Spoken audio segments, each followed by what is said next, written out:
This week we're learning Parsha Netzavim Vayeilech. And as you know, we're nearing the end of this year cycle of reading of Torah. But let's go back to the Parsha. The year was 2488 as per Jewish calendar, which now there is the year 5780, so we're talking about 3292 years ago. On the 7th of Adar, on the final day of his earthly life, Moses gathered all the Israelites, men, women, and children, to enter them into the covenant with God again.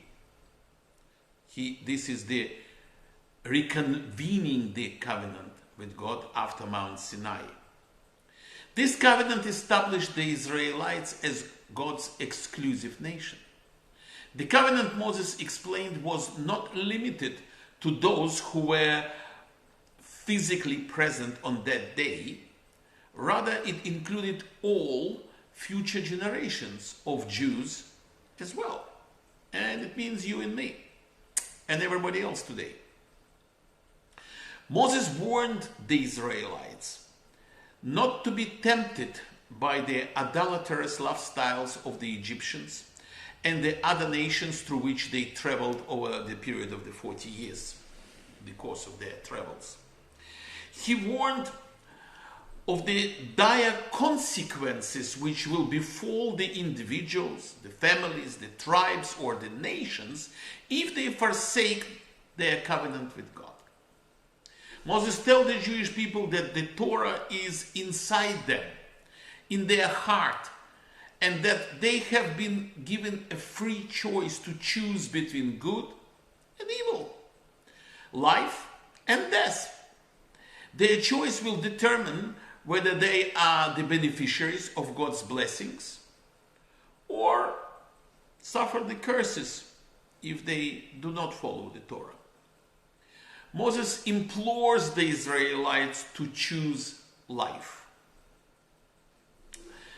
Then in Parsha Vayeilech, which is the second part of this double reading this week, Moses addresses the people saying that he is 120 years old on this day, and he is not permitted to cross the Jordan River together with them.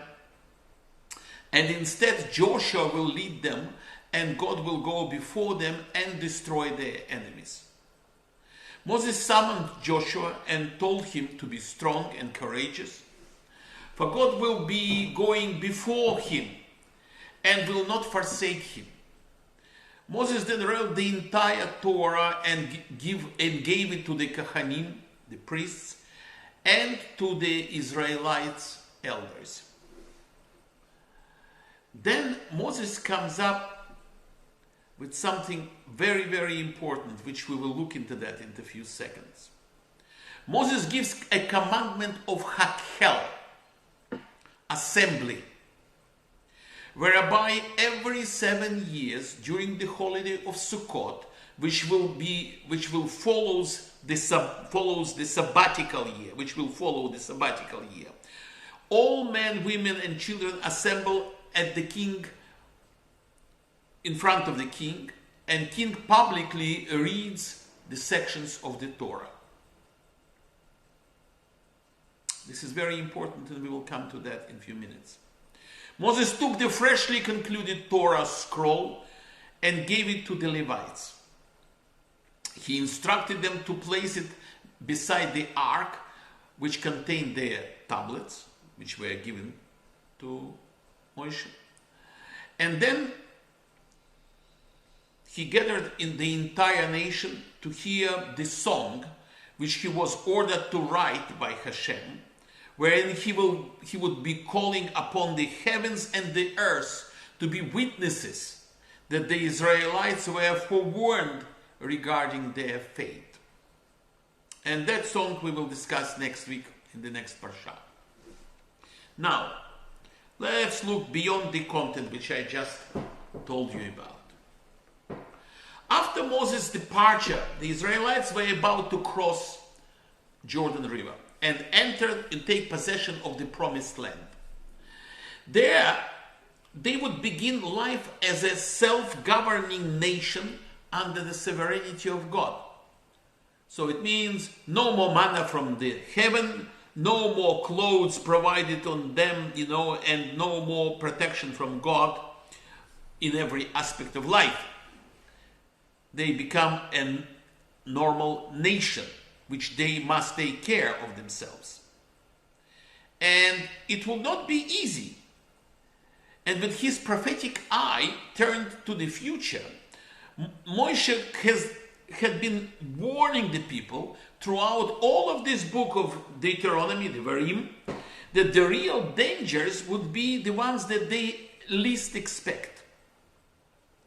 It would not be the war or the famine or the poverty or the natural disaster. They would be easy.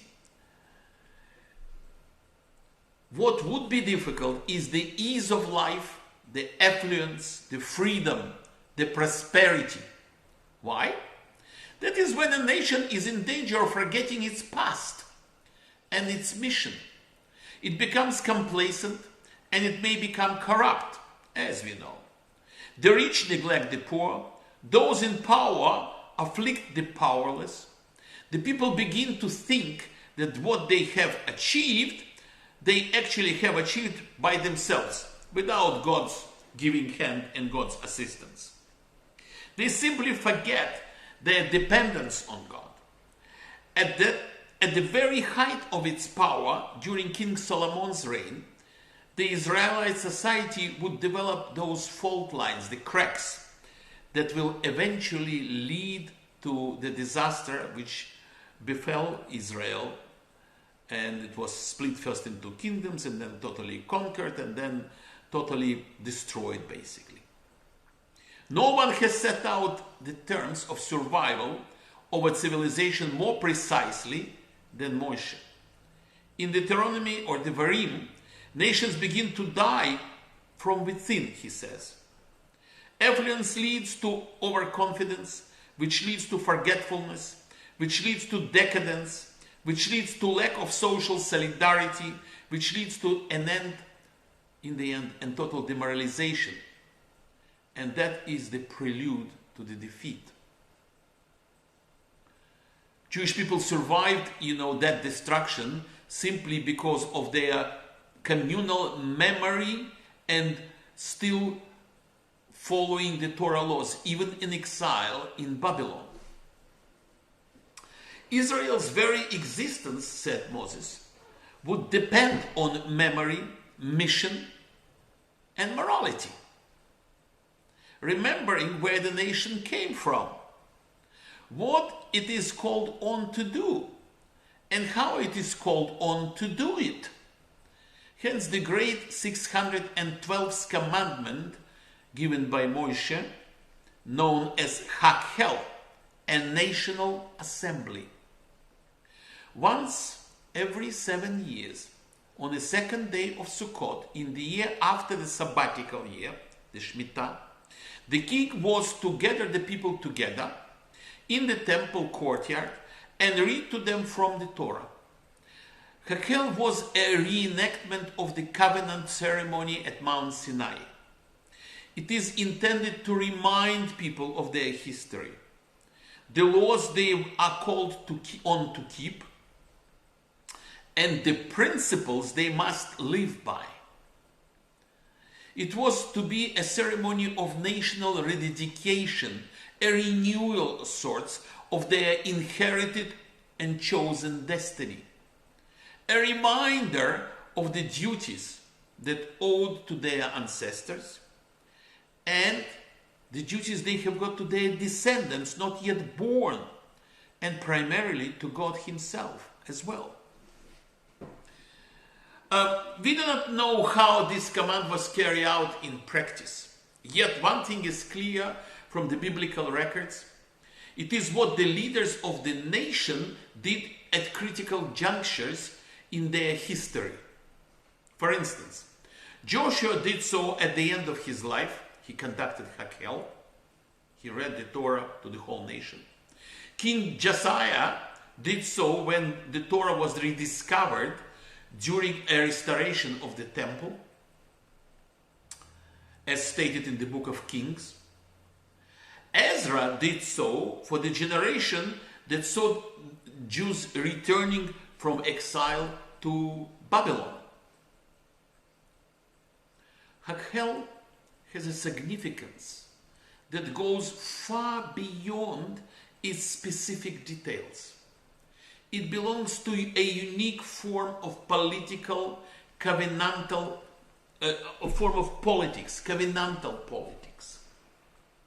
At Sinai, the agreement with God is an agreement to uphold a code of responsible conduct. The key word is responsible conduct.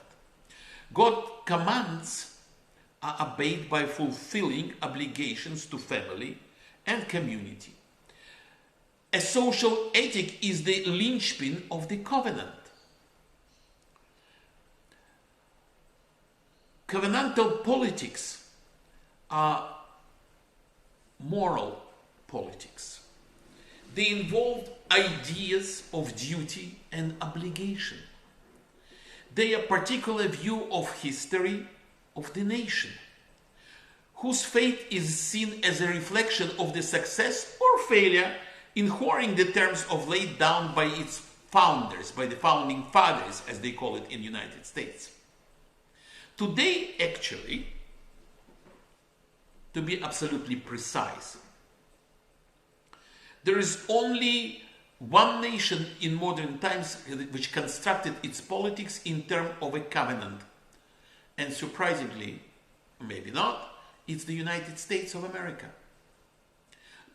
whose Puritan founding fathers were saturated by the ideas of Deuteronomy, or the Varim, as we Jews call it, in which has continued to the present day to see itself in these terms.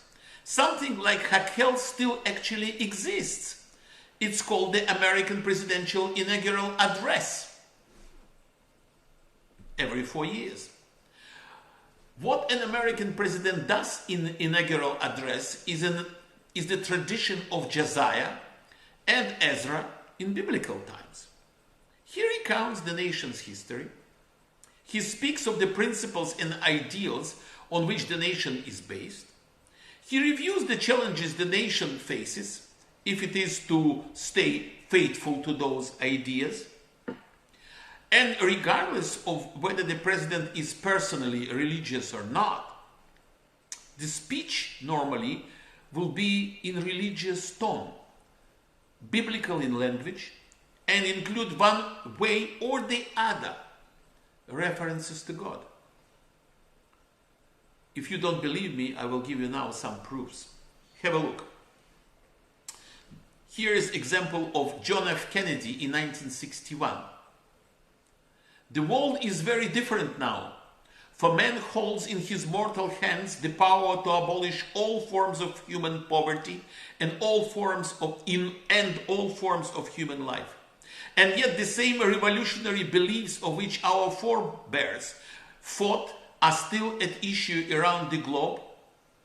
The belief that the rights of man come not from the generosity of state, but from the hand of God.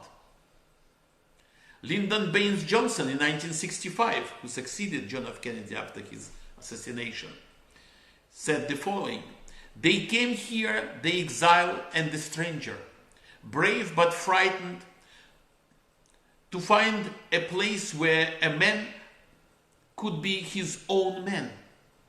They made a covenant with this land, conceived in justice, written in liberty, bound in union. It was meant one day to inspire the hopes of all mankind.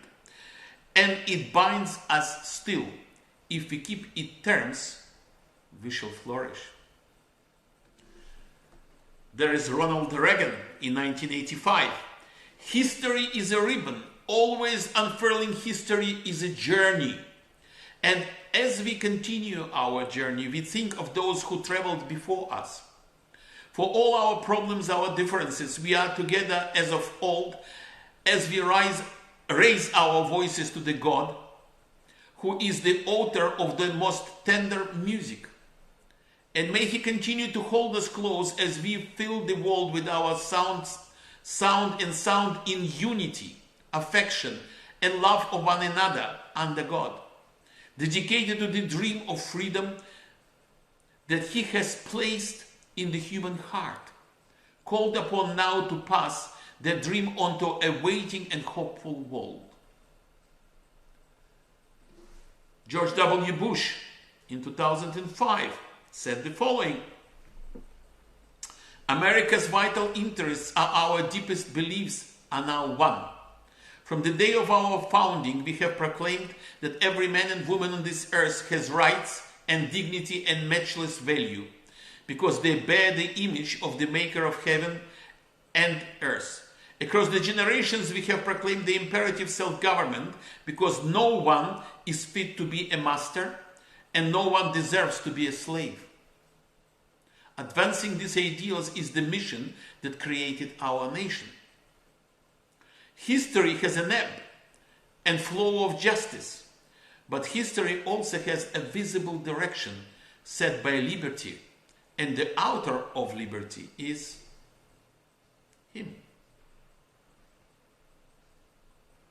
Today, we face a world in turmoil. COVID-19 has destroyed all aspects of what we call normal life across the whole world. We lost our freedoms to move, financial problems, job engagement problems, boredom, being locked up at home, etc. You know it better than I do, probably.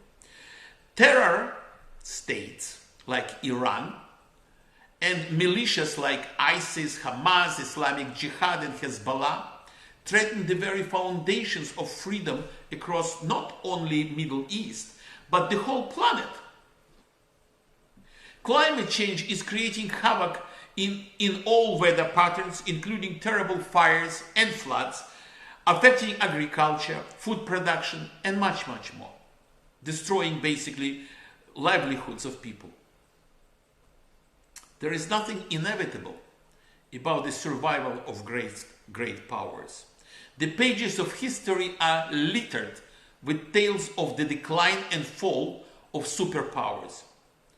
But what is the most destructive aspect of our time is the decline of the society's moral and ethical standards inside the developed nations of the Western world, as well as the young democracies in Eastern Europe or in Asian countries, including Russia, China, India, and much, much more. The manifestations of that are global demands for rights, freedoms, sometimes associated with violent riots. But basically nobody is talking about responsibilities. Just listen to the mass media. They hardly ever use word responsibilities. They're only talking about rights. What Moses understood so clearly is that a nation that loses its sense of purpose cannot survive. Purpose does not come from nowhere. It is shaped by historians and prophets, taught in schools and homes, by parents who take responsibility for being parents, rehearsed in prayer, symbolically enacted in rituals, and recalled periodically in Hakhel-type assembly moments. It is essentially religious. For if not, then it becomes idolatry. Like a nation worshipping itself and its dictators. There are many examples of that, starting with ancient Roman emperors who were thinking they are gods, and the same as Egyptian pharaohs, and modern Mussolini in Italy, Hitler in Germany, Stalin and his disciples in USSR, including Putin and Lukashenko in Belarus, Mao Zedong in China, Kim Il-sung in Korea, Ceausescu in Romania, Mengistu in Ethiopia, and Duvalier of Haiti, or even Pol Pot in Cambodia. It may sound very strange, yet I truly believe that finding contemporary equivalent of Hakel is our civilization's most pressing task today. If free societies are to survive, they need to remind to all human beings of this planet who we are, why we are here, and what are our basic responsibilities to ourselves and people around us, our families, our communities, and our countries under the sovereignty. Shabbat Shalom.